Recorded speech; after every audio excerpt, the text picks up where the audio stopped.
Assalamualaikum warahmatullahi wabarakatuh. Pada kesempatan kali ini, dalam mata kuliah Hukum Acara Peradilan Tata Usaha Negara yang diampu oleh Dr. Ridwan, kami kelompok 8 akan menjawab tugas kelompok pada kasus nomor 3, yaitu apakah Badan Hukum Perdata dapat diposisikan atau dijadikan pihak tergugat dalam sengketa peradilan tata usaha negara. Sebelumnya, perkenalkan, nama saya Safira Areta dengan NIM 128 bersama rekan-rekan saya Raihan Ramadan, NIM 198, Fadilah Nur, NIM 221, Soleha Isyanova, NIM 262, Rizky Nugraha, NIM 292, dan Muhammad Faras, NIM 299. Selanjutnya, pada kesempatan kali ini, kami akan membawakan 3 pokok pembahasan. Yang pertama adalah peraturan perundang-undangan, dan yang kedua, subjek sengketa tata usaha negara, yang terakhir, kesimpulan. Pada pokok pembahasan pertama atau peraturan perundang-undangan, pasal 1 angka 12 Undang-Undang Nomor 51 Tahun 2009, pada pasal 1 angka 6 Undang-Undang Nomor 5 Tahun 1986, perubahan kedua lewat pasal 1 angka 12 Undang-Undang Nomor 51 Tahun 2009 tentang Peradilan Tata Usaha Negara menyebutkan bahwa tergugat adalah badan atau pejabat tata usaha negara yang mengeluarkan keputusan berdasarkan wewenang yang ada padanya atau yang dilimpahkan kepadanya, yang digugat oleh orang atau badan hukum perdata. Baiklah, Peraturan perundang-undangan yang mengatur terkait hal ini diatur pada pasal 1 angka 6 Undang-Undang Nomor 5 Tahun 1986.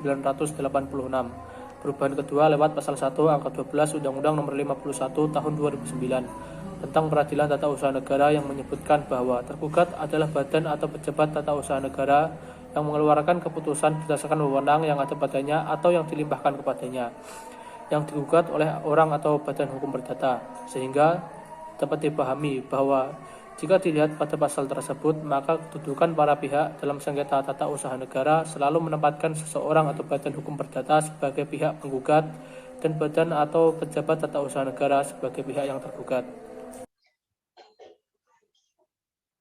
Selanjutnya, Pasal 1 Angka 10 Undang-Undang Nomor 51 Tahun 2009.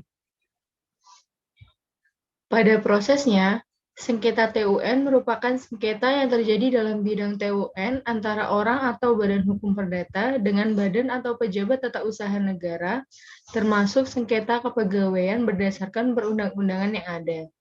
Sehingga, dalam sengketa TUN, subjeknya merupakan orang atau badan hukum perdata dengan badan atau pejabat TUN.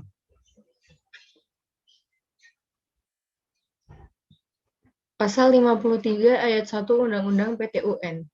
Orang atau badan hukum perdata merasa kepentingannya dirugikan oleh suatu KTUN dapat mengajukan gugatan tertulis kepada pengadilan yang berwenang yang berisi tuntutan agar KTUN yang disengketakan itu dinyatakan batal atau tidak sah dengan atau tanpa disertai tuntutan ganti rugi dan atau rehabilitasi.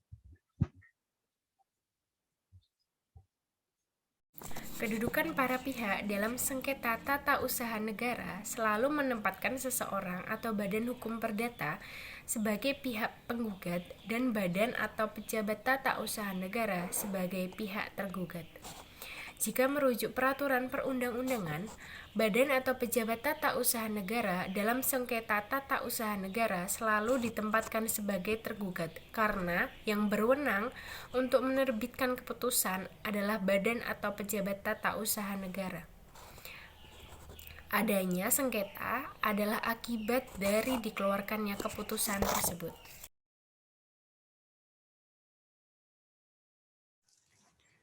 Subjek sengketa PTUN.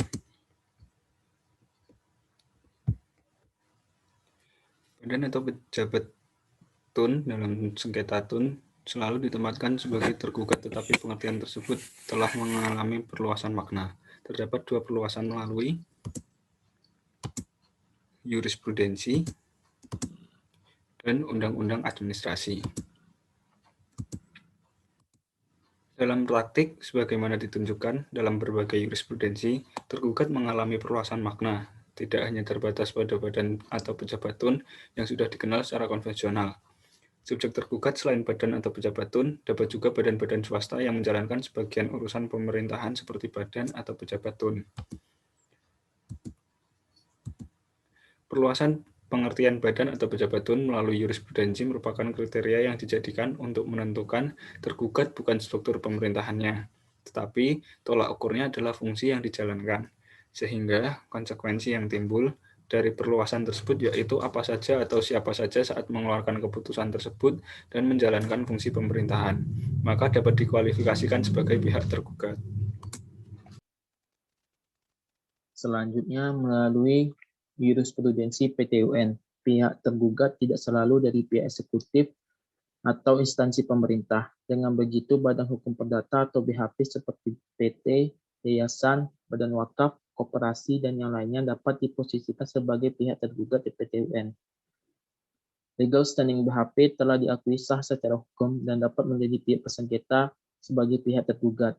Oleh karena itu, BHP dapat diposisikan sebagai pihak tergugat karena badan hukum tersebut dapat mengeluarkan keputusan. Yang terakhir, kesimpulan.